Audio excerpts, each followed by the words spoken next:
The rain in Seattle does not wash away sins, it merely makes them glisten under the streetlights, slick and dangerous. I learned this on a Tuesday in November, the kind of evening that seeps into your bones and makes you question the structural integrity of your own life. My daughter-in-law, Serena, had called me at 4 in the afternoon. Her voice was laced with a performative regret that I had chosen to interpret as sincerity. She told me the celebration dinner for my son Lucas's 35th birthday had been canceled.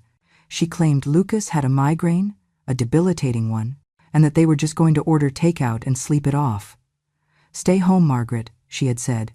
"It is nasty out there. Don't worry about us." I believed her. Why wouldn't I? I was Margaret Vance, 72 years old, a retired art restorer who had spent a lifetime fixing broken things, smoothing over cracks in porcelain and canvas until they looked whole again. I assumed I had done the same with my family, but as I drove past the Obsidian, that ultra-modern, glass-walled restaurant in downtown Seattle that serves steaks costing more than my first car, I glanced sideways. It was a reflex, nothing more. The traffic had stalled, trapping me right in front of the venue. And there, framed by the floor-to-ceiling window, like a perverse living painting, I saw them. Lucas was not in bed nursing a migraine. He was holding a flute of champagne, throwing his head back in laughter. Beside him sat Serena, wearing an emerald green dress I had never seen, looking radiant and predatory. They were not alone. Surrounded by a dozen of their friends, they were feasting. I saw platters of oysters, towers of seafood, and bottles of wine that I knew, with a sickening lurch of my stomach, were being charged to the black Amex card I had lent Serena for emergencies. The world did not stop. The windshield wipers kept slapping back and forth, counting down the seconds of my naivety. Click, clack, click, clack. In that moment, something inside me, perhaps the last thread of the blind devotion I had held for my only child since his father died, finally snapped. It was a clean break. There was no pain, not yet. Just a cold, clinical clarity. I pulled my phone from my purse, my hands steady for the first time in years. I opened the banking app. I saw the pending charge. The Obsidian. $4,200. I did not scream. I navigated to the card services menu. I hit the button marked Report Lost or Stolen. Then I selected Immediate Cancellation. I looked up at the window. It took about 3 minutes. A waiter approached their table with a sleek black folder. He leaned down and whispered something to Lucas. I watched my son's face transform from euphoric to confused, and then to a pale shade of gray. He tapped his pockets. He looked at Serena. She pulled out her phone, tapping furiously. Then she looked up. Her eyes scanned the street, searching for a signal, for an answer, and they locked onto my silver sedan idling in the traffic. She saw me. I know she saw me. I saw her lips move, a curse word sharp enough to cut glass. I did not look away. I stared at her until the traffic light turned green, and then I pressed the accelerator and drove into the dark, rainy night, leaving them to explain to 12 guests why the Bank of Mom had just closed its doors forever. My name is Margaret. For 40 years, I was married to Henry, a man who smelled of sawdust and safety. When he passed away 6 years ago, he left me with a comfortable nest egg, a paid-off craftsman house in Queen Anne, and a hole in my heart the size of the universe. I tried to fill that void with Lucas. He was a graphic designer, talented but drifting, always one break away from success, or so he said. When he met Serena 3 years ago, I thought she was the anchor he needed. She was ambitious, a marketing consultant with high cheekbones and expensive taste. I was wrong. She wasn't an anchor, she was a weight, and I had been the water keeping them afloat. Returning to my empty house that night, the silence was deafening. I sat in the wingback chair Henry used to love, listening to the rain hammer against the roof. The adrenaline from the restaurant was fading, replaced by a nausea that had nothing to do with food. I realized that the cancellation of the dinner wasn't just a lie, it was a dismissal. I was not polished enough, not young enough, not cool enough for their friends. I was the wallet, necessary but embarrassing. I needed to know the extent of the damage. I walked into my study and booted up my computer. My fingers hovered over the keyboard. I had given Lucas access to my main checking account 2 years ago, after he convinced me it would be easier for him to help me manage bills if I ever got sick. I had trusted him implicitly. I logged in, the screen populated with numbers, and my breath hitched in my throat. It wasn't just the dinner. The scroll bar on the right side of the screen was tiny, indicating pages and pages of transactions. I started with the current month: luxury spas, high-end boutiques, a weekend getaway to Napa Valley that they had told me was a business conference. I went back 6 months. Then a year. I pulled a yellow legal pad from the drawer and started writing. January: $5,000 at a ski resort in Whistler. February: $12,000 for furniture from a designer showroom. March: $8,000 at a cosmetic surgery clinic. The numbers blurred. My heart hammered a frantic rhythm against my ribs. I felt like an archaeologist excavating the ruins of my own financial security. By the time the sun began to bleed gray light through the curtains, I had a total. In the last 18 months, my son and his wife had siphoned $340,000 from my retirement savings. $340,000. It was money Henry and I had saved, dollar by dollar. It was the vacation we never took. It was the security for my old age, so I wouldn't have to burden anyone. They hadn't just spent my money. They had spent my future. They had spent my dignity. I went to the kitchen and made a pot of coffee. I didn't drink it. I just held the warm mug, staring at the steam. I felt foolish. I felt ancient. But mostly, I felt a simmering rage that was entirely new to me. Margaret the peacemaker was dead. In her place sat a woman who had survived widowhood and was not about to be destroyed by the child she had raised. At 9 o'clock, the doorbell rang. It was an aggressive, rhythmic pounding. I knew who it was. I opened the door to find Lucas standing on the porch, soaked and shivering, his eyes wild. He didn't ask if I was okay. He didn't apologize. "Mom, what is wrong with you?" he shouted, pushing past me into the foyer. "Do you have any idea how humiliating that was last night?" I closed the door calmly and turned to face him. He looked like a stranger. The softness I remembered in his face was gone, replaced by a petulant hardness. "Humiliating?" I repeated, testing the word. "You found it humiliating to be unable to pay for a party you threw with stolen money?" "Stolen?" Lucas scoffed, pacing the living room rug, leaving muddy footprints. "That is a strong word, Mom. We were celebrating. It was my birthday, and you embarrassed us in front of Serena's clients. We had to call Richard to bail us out. Do you know how that looks?" I walked over to the coffee table where I had stacked the printouts of the bank statements. I picked up the stack. It was heavy, thick as a phone book. I dropped it on the table. It made a loud, dull thud. "Explain this, Lucas." He looked down, and for a second, his bravado faltered. He recognized the bank logo. "That is, those are just expenses, Mom. Living in this city is expensive. You know that. We were going to pay you back. It was a loan." "A loan implies permission," I said, my voice steady. "A loan implies a repayment plan. A loan implies you ask. This is theft. $340,000, Lucas. You spent my entire liquid savings." He ran a hand through his wet hair. "Serena needs certain things for her image, Mom. She is an influencer. It is an investment. And the trips? We needed to decompress. You have this house. You have Dad's pension. You don't even spend money. Why are you being so greedy?" Greedy. The word hung in the air between us, toxic and absurd. I looked at this man, 35 years old, wearing a watch that likely cost more than my medical deductible, calling me greedy for wanting to keep the money I needed to survive. "Get out," I said softly. "What?" "Get out of my house, Lucas, and tell your wife that the bank is closed." He laughed, a cruel, incredulous sound. "You can't be serious. You are overreacting. Look, just reactivate the card, transfer some funds to cover the overdraft, and we will forget you had this little episode. We can even come over for dinner on Sunday. Serena is willing to forgive you." "Serena is willing to forgive me?" I felt a laugh bubble up in my own throat, hysterical and sharp. I walked to the door and opened it wide. The rain was still falling.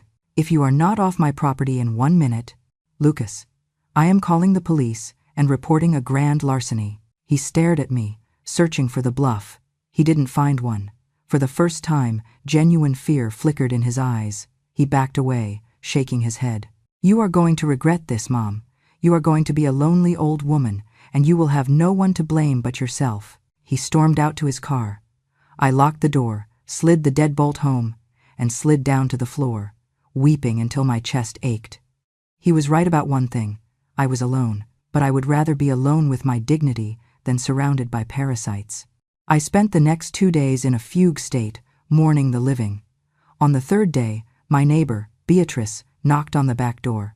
B was 75, a retired forensic accountant with hair dyed a shocking shade of purple and a mind like a steel trap. She took one look at me, my unwashed hair, the dark circles under my eyes, and pushed her way in with a casserole dish. "Eat," she commanded. "Then, talk." I told her everything. I showed her the statements. B didn't gasp. She didn't offer platitudes. She put on her reading glasses and went to work. "Margaret, this isn't just spending," she said after an hour, tapping a page with a manicured fingernail. "Look at the transfers. They are moving money into an offshore account, small amounts, so it doesn't trigger alerts. And look here, this consulting firm they are paying $5,000 a month to? It is a shell company. The address is a P.O. box in Nevada." I felt cold. "They are laundering my money?" "They are building a lifeboat," Bea corrected. "They are stripping your assets to build their own stash. And listen to me, honey. If they have the power of attorney or any access to the deed of this house, you are in danger. Not physical danger, maybe, but they will put you in a state-run home the second you become an inconvenience so they can sell this place." I remembered the papers Lucas had tried to get me to sign last Christmas. "Just updating the estate planning, Mom," he had said. I hadn't signed them because I couldn't find my reading glasses. Fate, it seemed, had intervened. "What do I do, B?" B smiled, and it was a terrifying expression. "You fight. My nephew David is the nastiest divorce and estate lawyer in Seattle. We are going to see him tomorrow, and you are going to need access to their communications. Did Lucas ever log into his cloud account on your computer?" "He did," I whispered. "He used my iPad when his broke. Go get it."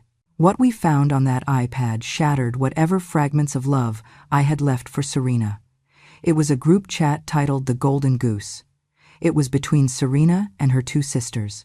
Serena, the old bat canceled the card, literally at dinner. I could have killed her. Sister 1, "Oh my God, what are you going to do?" Serena, "Lucas is going over to gaslight her. If that doesn't work, we play the victim card. She is desperate for attention. She will fold. She always does. Sister 2, just make sure you get the house deed before she kicks the bucket." Serena, "Working on it. She is practically senile anyway. It won't be hard." Senile? The old bat? The golden goose? I took screenshots of everything. Every insult, every admission of theft, every plan to defraud me. I printed them out. The next morning, I met with David. He was a sharp-suited man who listened intently. When he saw the evidence, he let out a low whistle. "Mrs. Vance, we have them on fraud, elder abuse, and theft. We can file criminal charges." I looked at the rainy skyline of Seattle through his office window. I thought about Lucas running in the park as a toddler. I thought about the man who stood in my hallway and called me greedy. "I don't want them in prison, David. Not yet. I want them to understand what it feels like to have the ground ripped out from under them. I want justice, but I want it on my terms." We devised a plan. It was a trap, cruel and necessary. I called Lucas a week later. I kept my voice weak, tremulous. I told him I had been thinking, that I was confused and lonely, and that I wanted to make things right. I invited them over for a peace offering dinner. They arrived with triumphant smiles plastered on their faces. Serena brought a cheap bouquet of supermarket flowers. Lucas hugged me, but his body was stiff. "I am so glad you came to your senses, Mom," Serena purred, looking around the living room as if measuring it for new curtains. "We were so worried about your mental state." I led them to the dining room. I had set the table beautifully, the good china, the crystal. But there was no food. In the center of the table sat 3 piles of documents. "Sit down," I said. They sat, exchanging confused glances. "Where is dinner?" Lucas asked. "This is dinner," I said. I picked up the first pile. The bank statements. $340,000. This is the appetizer. I picked up the second pile. The screenshots of the group chat. The old bat. The golden goose. This is the main course. Serena's face went white. She reached for the papers, but I slapped her hand away. "Do not touch them. Copies have already been sent to my lawyer and the forensic unit of the Seattle Police Department." Lucas stood up, knocking his chair over. "Mom, you can't. This is illegal. You invaded our privacy. You spent my life savings on handbags and fraudulent consulting fees." "Lucas!" I roared, slamming my hand on the table. My voice, usually so soft, filled the room. "You stole from the woman who wiped your nose and paid for your college and held you when your father died. You are a thief." Serena stood up, her eyes narrowing. "Let's go, Lucas. She is crazy. We will fight this in court. No judge will side with a vindictive old woman over a young couple trying to survive." "Sit down." The command didn't come from me. It came from the kitchen doorway. B stepped out, followed by David and 2 uniformed police officers. Lucas dropped back into his chair as if his strings had been cut. Serena froze. "This is an intervention," David said calmly, stepping forward. "Mrs. Vance has prepared a settlement agreement. It is the third pile on the table." Lucas looked at the document with trembling hands. "What is this?" "It is a confession and a repayment plan," David explained. "You acknowledge the debt of $340,000. You agree to repay it with interest. You agree to vacate the condo Mrs. Vance purchased for you, yes. We know she holds the deed, even though you told your friends it was yours. And you agree to zero contact unless initiated by her." "And if we don't sign?" Serena hissed. "Then the officers here will escort you downtown for booking on charges of grand larceny, elder financial abuse, and wire fraud," David said pleasantly. "The prison sentence for this amount is roughly 5 to 10 years. The silence in the room was absolute. The only sound was the ticking of the grandfather clock in the hall. Lucas looked at Serena. He looked for the partner, the anchor, the woman he had stolen for. He found nothing. Serena was looking at the officers, calculating her odds. "I didn't know," she said suddenly, her voice high and fearful. "I didn't know it was her money. Lucas told me he had a trust fund. He told me it was his. I am a victim here too." Lucas turned to her, his jaw dropping. "What? You were the one who told me to transfer the funds. You were the one who set up the shell company." "He lied to me!" Serena screamed at the police. "Arrest him! I had nothing to do with it." In that moment, I saw Lucas break. He watched the love of his life throw him to the wolves without a second thought. He looked at me, his eyes filling with tears. Not the fake tears of manipulation, but the real, hot tears of a man realizing he has destroyed his life for a mirage. "I will sign," Lucas whispered. "Lucas, no!" Serena shrieked. "I will sign," he repeated, louder. He took the pen David offered. He signed the document. Then he looked at Serena. "Get out." "Excuse me?" "We are done, Serena. Get out." She looked at him, then at the police, then at me. She sneered, a mask of pure ugliness. "Fine.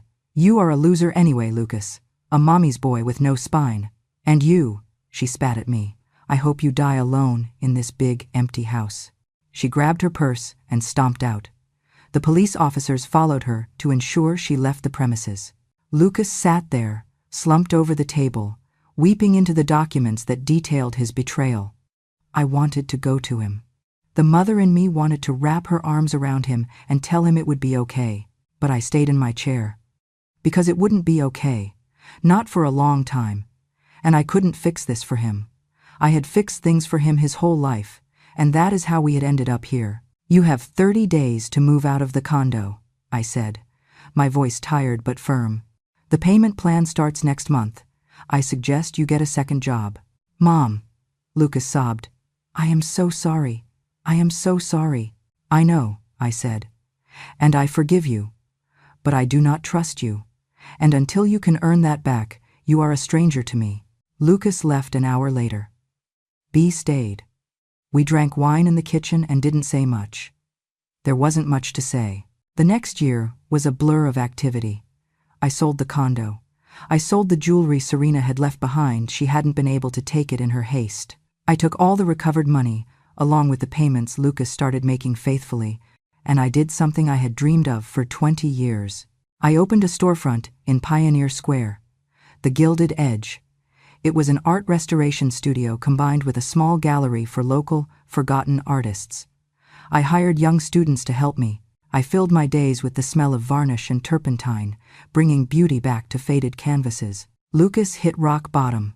He moved into a studio apartment the size of a shoebox. He worked days at his graphic design job and nights delivering food to make the payments to me. He went to therapy, court-mandated at first, then voluntarily. We didn't speak for 6 months. Then, slowly, we started with emails, then coffee. Short, awkward meetings where he didn't ask for money and I didn't offer advice. One rainy afternoon in November, exactly 2 years after the dinner that never happened, Lucas walked into my studio. He looked older. He had gray in his temples. He was wearing a simple coat, not the designer gear he used to favor. "Hi, Mom," he said. "Hi, Lucas." He walked over to the counter and placed a check on it. It was the final payment for the year. He was actually ahead of schedule. "Thank you," I said. He lingered, looking at a painting I was restoring. It was a 19th century seascape, torn down the middle, dark with grime. "Do you think you can save it?" he asked. I ran my hand over the canvas. "It is damaged," I said. "The tear is deep. It will never look like it did when it was new. The scar will always be there if you look close enough." Lucas nodded, understanding the subtext. "But," I continued, dipping my brush into the solvent, "if we reinforce the back, clean away the dirt, and treat it with care, it can have a second life. Different, but strong, maybe even beautiful in a new way." He looked at me, his eyes clear. "I am trying, Mom. I am really trying." "I know," I said, and for the first time in years, I reached out and covered his hand with mine. I didn't invite him to dinner that night. I had plans with Bia and my new business partner, but I watched him walk out into the Seattle rain, his head held high, walking toward the bus stop. He didn't have a luxury car anymore. He didn't have a trophy wife. He didn't have my credit card. But as I watched him go, I realized he had something better. He had his own life, weighty and real, and I had mine. I turned back to the painting, the smell of rain and oil paint filling the air. There are moments in life that tear you in two, yes, but it is in the mending, in the refusal to stay broken, that we find out who we really are. And standing there, amidst the solvents and the silence, I finally knew. I wasn't just a mother, or a widow, or a victim. I was Margaret, and for the first time in a long time, that was enough.